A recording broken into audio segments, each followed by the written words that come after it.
আজ আমরা রান্না করব অনুষ্ঠান বাড়ির স্টাইলে চানা পনির।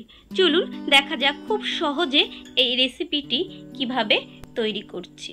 নিয়ে নিয়েছি 200 গ্রাম কাবলি ছোলা। এই কাবলি ছোলাগুলোকে ওভারনাইট ভিজিয়ে রেখেছিলাম। আপনারা ইনস্ট্যান্ট তৈরি করতে চাইলে উষ্ণ গরম জলে 30 মিনিট ভিজিয়ে রাখবেন। প্রথমে আমরা এগুলো সেদ্ধ করে নেব। তার জন্য দিয়ে দেব ছোলাগুলো। চৌকো করে কাটা একটি মিডিয়াম সাইজের আলু। আলুটি অপশনাল, আপনারা চাইলে দিতে পারেন, নাও দিতে পারেন। দেব হাফ চামচ নুন, হাফ চামচ হলুদ গুঁড়ো, দিয়ে দেব জল।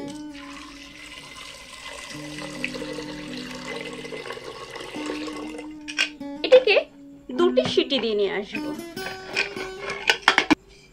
আমরা একটি মশলা তৈরি করে নেব। তার জন্য দেব একটি পাকা টমেটো, 1 ইঞ্চি আদা, 6টি কাঁচা লঙ্কা, 10-12টি চীনাবাদাম। এখানে আপনারা চীনাবাদামের বদলে পোস্ত দিতে পারেন। 8টি কাজু, 8-9টি কিশমিশ। এবার এটিকে একটি পেস্ট করে আনব। ওভেনে একটি কড়াই বসিয়ে দিয়েছি, কড়াই গরম হয়ে গেছে। দিয়ে দেব সরষের তেল। এখানে আমি 3 চামচ সরষের তেল দিলাম। তেলের মধ্যে দিয়ে দেব সামান্য হলুদ গুঁড়ো, সামান্য নুন,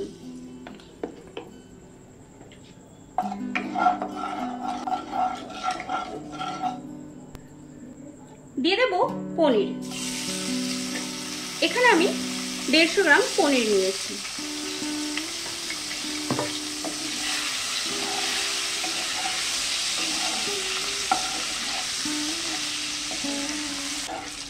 পনিরগুলোকে খুব বেশি ভাজবো না, হালকা করে ভেজে নেব। আপনারা চাইলে না ভেজেও করতে পারেন। একটি পাত্রে জল নিয়ে নিয়েছি, তার মধ্যে পনিরগুলোকে দিয়ে দেব। তাহলে পনিরগুলো অনেক সফট হবে।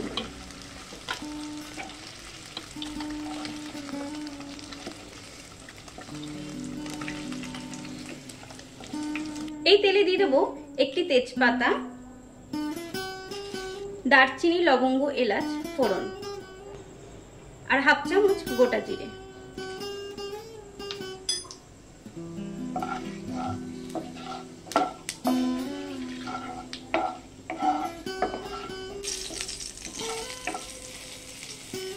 দিয়ে দেব পেস্ট করা মশলাটি।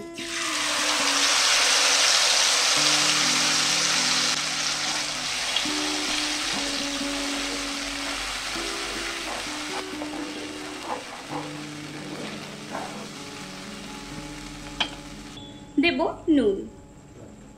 নুনটা এখানে কমই দিলাম, যেহেতু ছোলা সেদ্ধর সময় নুন দিয়েছিলাম। দেব সামান্য বিট নুন। নিরামিষ রান্নায় বিট নুন সুন্দর একটি টেস্ট আসে। হাফ চামচ হলুদ গুঁড়ো,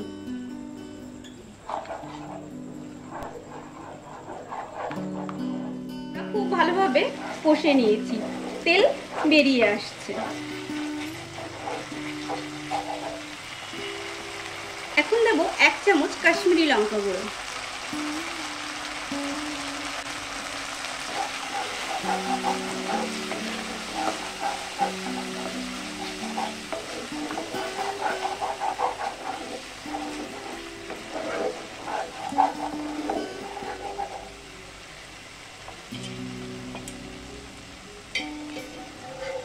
দিয়ে দেব সেদ্ধ করা ছোলা আর আলুগুলো।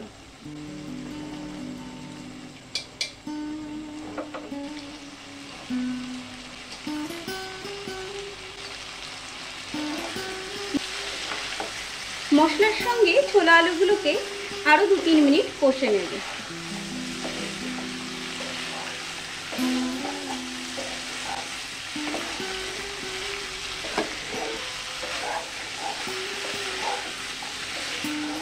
দেব সামান্য কসুরি মেথি।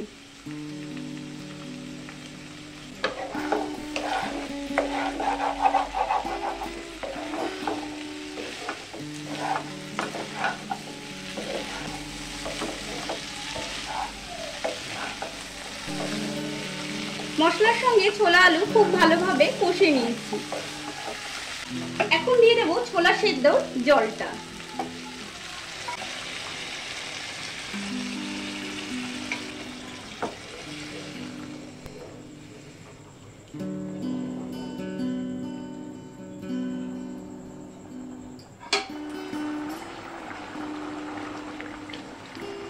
গ্রেভি গাঢ় হয়ে এসেছে, এখন দিয়ে দেব ভেজে রাখা পনিরগুলো।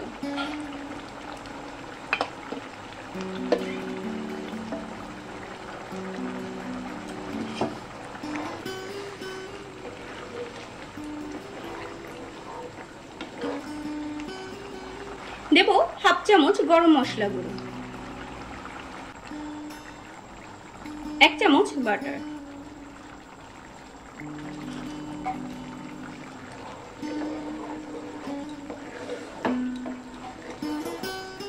টেস্টের ব্যালেন্সের জন্য দেব 1 চামচ চিনি।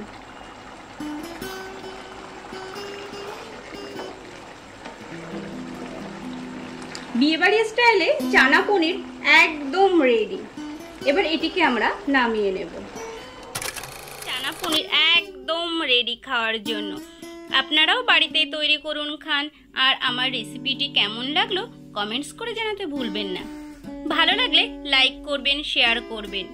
এরকম রেসিপি দেখতে হলে চ্যানেলটিকে অবশ্যই সাবস্ক্রাইব করবেন। Thank you.